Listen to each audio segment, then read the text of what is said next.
much in common, Captain. I, too, am under orders. I'm under God's orders, and I will do everything in my power to carry them out.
Why don't you sit?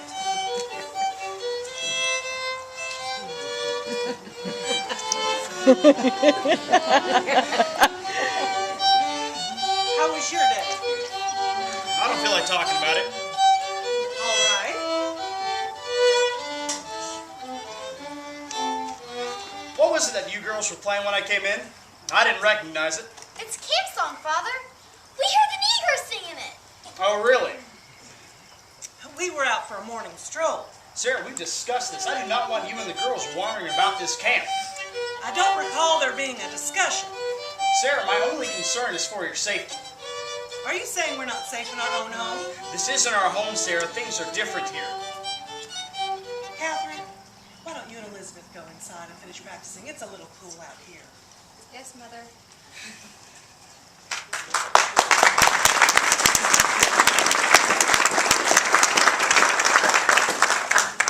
It's not healthy for the girls to be cooped up in this house all day.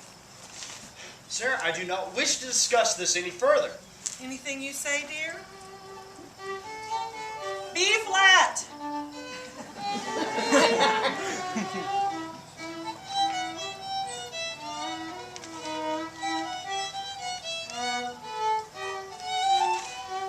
This is not what I signed up for. Uh-huh.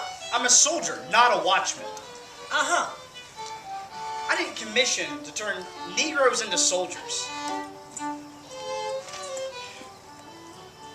It's not that they make bad soldiers. They're actually quite capable and eager to fight. Why, Captain Hayes, it almost sounds like you admire them. The men aren't the problem. Well, then what's got you so up in arms? It's these legions of Negro women and children fluttering about the camp. They're a distraction, and not to mention those scoundrels flying to my door expecting me to hunt down every runaway slave from here to Virginia. It's ridiculous. Well, where else are they supposed to go? The traitors can go to hell for all I care. I'm talking about the Negro women and children. That's my point. It shouldn't be my concern. It's not my concern. What if it were the wives and children of white soldiers? They're not. What if it was your wife and children?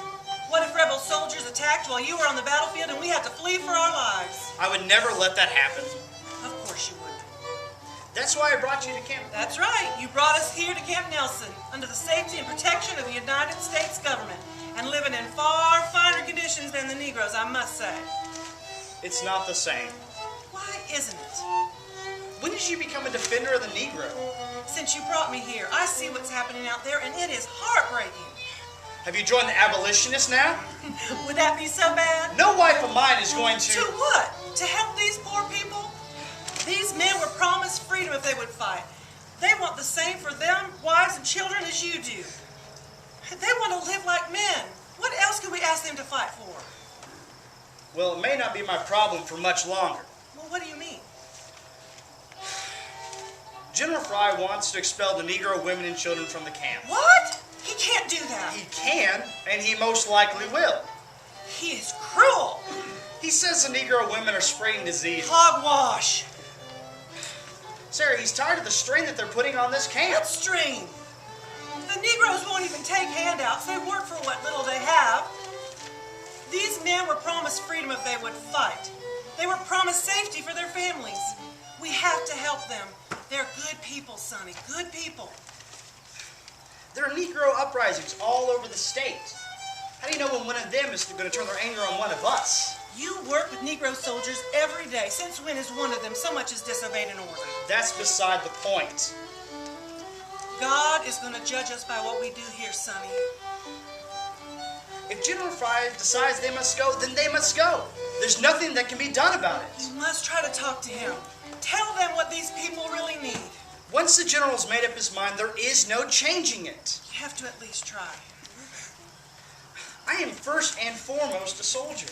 I will do my duty, that is all. And what about your Christian duty? I'm tired. Sonny, you cannot run away from this. I'm going to bed.